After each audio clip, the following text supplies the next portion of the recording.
Welcome to episode 94 of the Epilogue Lady podcast. My name is Bente and I'm coming to you from Vesterålen, northern Norway, where I live with my husband and 3 cats.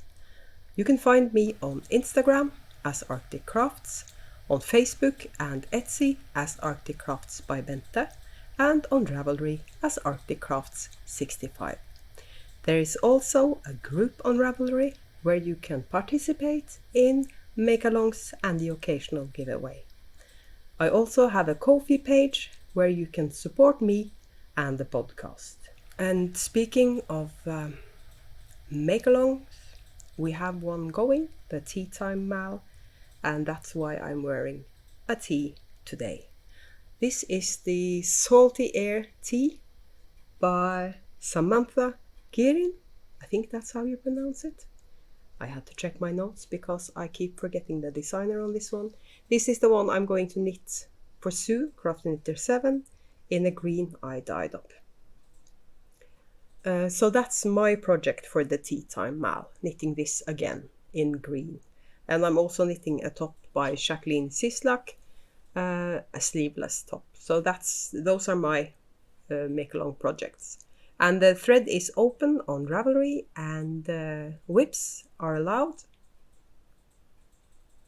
as long as you have more than 50% left on your project. And there's already activity in the thread, and just so you know, I'm not commenting in that thread, I'm only hearting everything because it's such a mess for me to draw winners if my comments and replies are in the thread. So I'm not ignoring you. I enjoy checking the thread, but I'm preventing myself from having extra work and having to draw several times when I'm drawing winners if my comments and replies are in there. So keep the thread going. I really enjoy looking at what you're doing in there.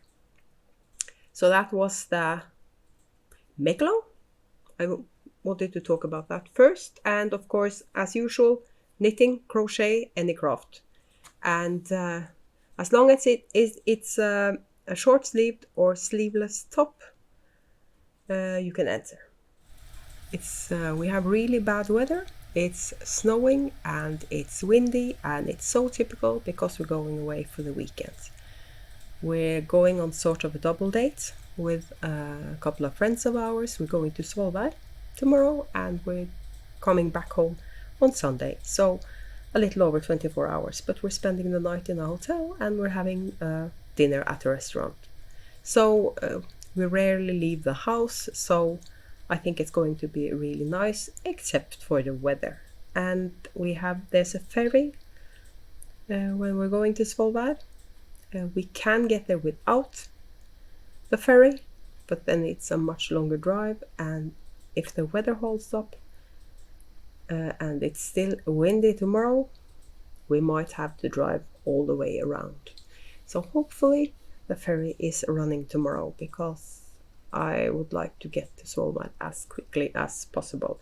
It's 1.5 hours as it is. That's it for life stuff. And I've told you about the sweater I'm wearing. And then we can start talking about FOs. I only have one FO. This is going to be a short episode, by the way, because I don't have a lot on knitting. And hubby's home. He's sitting over there with his headphones on. By the way, I recorded the D&D episode with hubby yesterday, so you're finally getting your D&D episode. I'm going to edit that early next week and put it up on the Bente's Bag of Holding playlist sometime next week, just so you know. But this sweater I finished, it took me only a little over a week, but then I only knit on this more or less. I knit a bit on a pair of socks as well, so it looks kind of shabby, but that's simply because he's been wearing it every day since I finished it. So yes, he's knit worthy. This is the single malt by Maxim. And as you can tell, I haven't done the texture pattern because the yarn was sort of busy and there was no point in doing the texture pattern. I tried doing a swatch and I couldn't tell practically the difference between stockinette and texture pattern. I really enjoyed this sweater, and it fits hubby really well. So I think I'll put up a picture of him wearing it. So I think I might knit him another one of these. We'll see. I want to knit him another sweater. I want to knit him a worsted sweater. And but it's getting closer to the end of the season for worsted sweaters, so I might wait a bit on doing that. I'm struggling selling my Highland worsted generally, so I was thinking I'll just grab a few skeins of my Highland worsted and dyeing it up in the color hubby wants, and then knitting him a sweater with the Highland worsted. If somebody else wants a sweater quantity of Highland worsted, of course, just contact me and we'll figure it out. That's planned knitting. I wasn't going to talk a lot about that. So that's my only FO. And when it comes to whips, I'm going to show you 3 different ones. I don't think I have more than 3. I have 3 whips I'm showing you. These are my notes. I have fantastic notes. The first one I'm going to show you is in, again, this favorite bag of mine from Sue, Crafting 87. This is the Look Squirrel by Casapinka. And since you saw it last, I have split for the sleeves. And now I'm on the body, and it's kind of boring, but it's TV knitting because it's just back and forth. Stockinette. And this is going to be a cropped cardigan, so I'm not sure how. I'm going to have some yarn left, I think.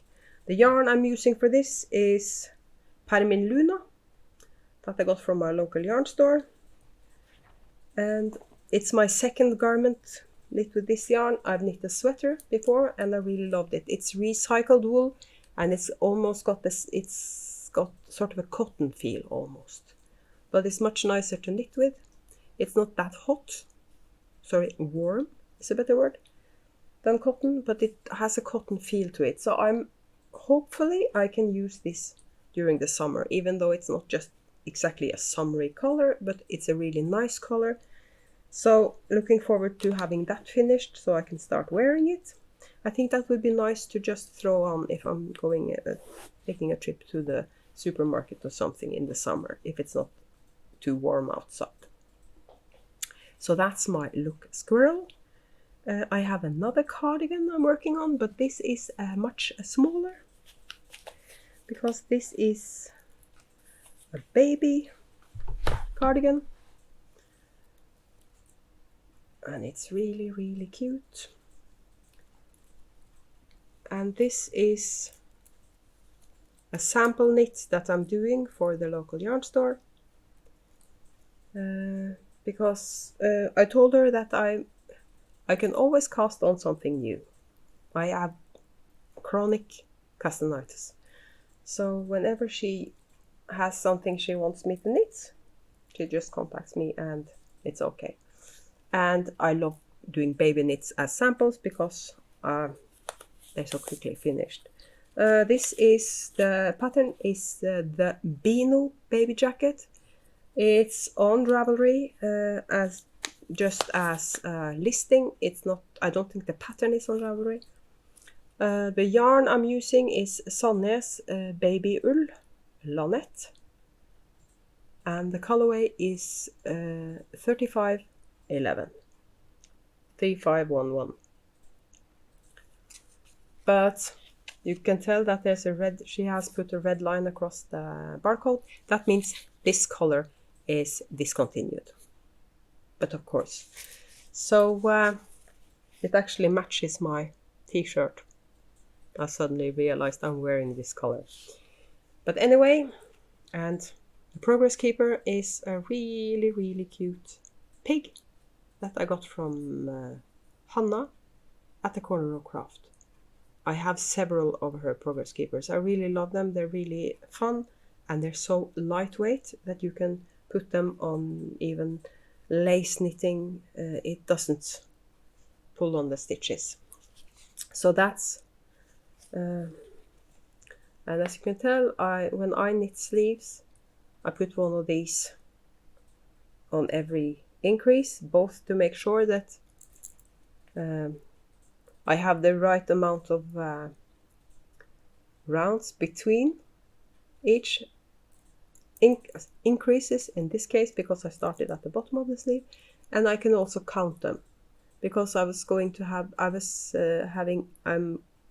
have 7 increases for this. This is the 6-month size, and so that's what I do. I remove these when I'm weaving in ends before I block it. So the only thing I don't like about knitting bottom up and doing raglans is the first rounds after you put in the sleeves, because you're putting the sleeves on the same needle as the rest of the sweater, or the body of the sweater, and it's really, really fiddly to get the needle through because it's so tight. So it's much more fun knitting raglans top down. But the pattern is bottom up and it's a sample knit, so I had to do it that way. So that's that. And my last whip is a hoe. So I'm going to show you the finished sock first. And this is the Herding Cats by Stone Knits.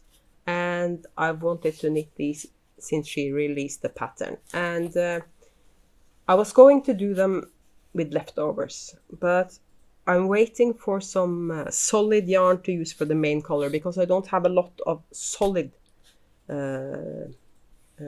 sock yarn. And I wanted to have a solid main color, so I ordered a few 100-gram balls of solid, cheap commercial sock yarn. And as soon as I get that, I'm knitting another pair in scrap yarn. So this is knit in the yellow is Arctic Crafts Lady Marmalade in Corriedale sock, and I dyed up 3 skeins. So I've taken 1 for myself and the other 2 is going into the shop on Sunday. So that's Corriedale, non-superwash. The other yarn is Magic Sock Wool from Happy Sheep, and I have, as usual, misplaced the yarn label, but it's Magic Sock Wool by Happy Sheep, and it's one of these. I'll show you how far I've gotten on the second sock. As soon as I finish this row of cats, I'm starting the heel, and I'm almost losing my stitches. I'm using a 9mm needle for this. I sort of regretted it, but since I used that for the first sock, I have to use that for the second sock as well, because my gauge changes a little bit when if I switch to magic loop. Because I use 9mm circulars or magic loop for stranded colorwork socks. And this is what the ball of sock yarn looks like. I have one that's rainbow colored as well, but I think I'm going to save that for something else. But this is, so these 2 socks won't match, they won't be the same, because the dark red at the end, I start the next sock with the dark red. So this will probably be opposite. It will start with dark red and end with orange. But that's only fun. And I was excited to find that these fit me, because normally when I knit stranded colorwork socks, I either have to fudge at the end to make them fit me, because especially when there are the pattern repeats are this big, because I have slightly smaller feet than the average. I think I'm not sure, I have a size 37 European, 36 to 37, and normally when I knit socks that are stranded colorwork, the last time I knit a pair of stranded colorwork socks that had this big pattern repeats, I had to do a really abrupt toe decrease. to make them fit me. I didn't have to do it this time, but I decided to knit them per pattern. And if they didn't fit me, I know loads of people that use a couple of sizes bigger socks than me, so I could gift them. So I decided to just do them per pattern, and they fit me. So I'm actually going to keep these. Or I might gift these and keep the ones I'm doing with scrap yarn. We'll see. But I'm going to knit another pair of those because I think they're so much fun. And as I said, the pattern is Herding Cats by Stone Knits. And those are my whips. And I haven't gotten anything exciting in the mail since the last time I talked to you. Except for a darning loom. But it's just a cheap one, so I could try it out. And I really enjoyed it because it's the same technique that I've always used for darning socks, but it looks much more even than when I do it freehand, or what you might call it. As I said, this is going to be a short one because I haven't done a lot of knitting. And what I'm going to do for the rest of the day, there's the Nordic World Cup these days, and we're watching that. So today it's the men's relay, and I'm going to knit on this while I'm watching that. And hopefully I'm going to finish this today, hopefully, because I'm bringing knitting with me tomorrow, but I'm going to bring with me something that's plain knitting. So either a pair of socks, I have plenty of socks on the needles, or maybe the Squirrel jacket. But I want something that's plain knitting, so I can keep talking to people even if I'm knitting. So that's, hopefully I'm finishing that one today, because I have to edit this so I can post it today, and I also have to take pictures for Sunday's shop update because it's at 8 p.m. Central European Standard Time on Sunday, and I'm not sure how early we get back on Sunday, but I think we're getting back real early. So I don't have to stress a lot on Sunday, and I already have the light and everything out for the podcast. I figured I'd take the pictures for the shop update today. So it's done, and all I have to do on Sunday is edit the pictures and put them up in the shop. And then we're ready to start with the shameless self-promotion. The eagle-eyed among you might notice that something has happened to the yarn behind me, and that's simply because I realized I had mixed up something in my bag, because that's just decoration. I have the yarn I'm showing you beside me. It's the same colorways, but I had mixed up some bases in my bag. So that's why something has happened behind me. I'm going to show you the yarn I've been talking about first. It's the Lady Marmalade. It's a tonal yellow and orange. It's the same colors, more or less, as my Club Tropicana. That's a part of my 80s collection, but it's dyed in a different way. The Club Tropicana is the sort that spirals up the sock, but this is a tonal, so it's more of a semi-solid. And this is on Corriedale. That's my non-superwash sock yarn.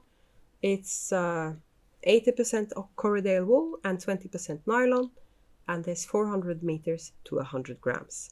This is a really nice yarn. It's really soft for a non-superwash, and it's not scratchy at all. I really want to knit myself a sweater with this yarn.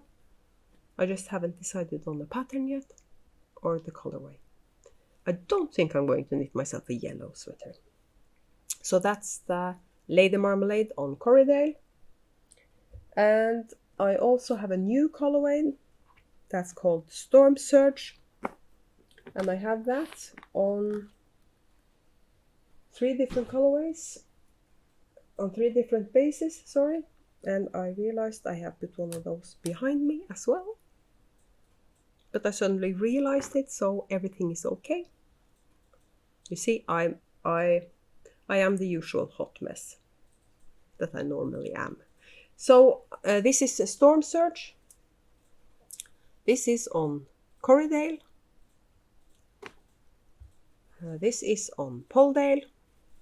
These are just to make sure I don't mix up the Polldale and the Merino. This is Polldale sock.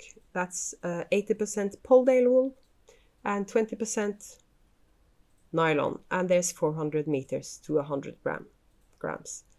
And there's been a while since I explained what Polldale wool is, because it's not a sheep breed. Polldale is not a sheep breed. Polldale is a fiber that's a blend between Corriedale and Polworth. And Polworth is known for its soft, shiny wool. Corriedale is known for its long fibers and its durability. And they mix these two fibers to get a durable, strong, soft wool. So that's why. And that's why it's called Polldale. Polworth and Corriedale. That's my signature base, by the way. That's what I use the most. This is Merino sock. This is also Storm Surge, and this is the standard Merino sock. It's 75% Merino, 25% nylon, and there's 425 meters to 100 grams. And Storm Surge.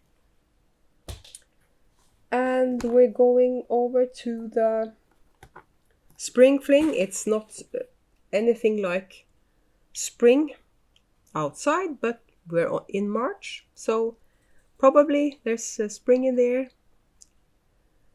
where you are. So unless you're on the southern hemisphere, of course.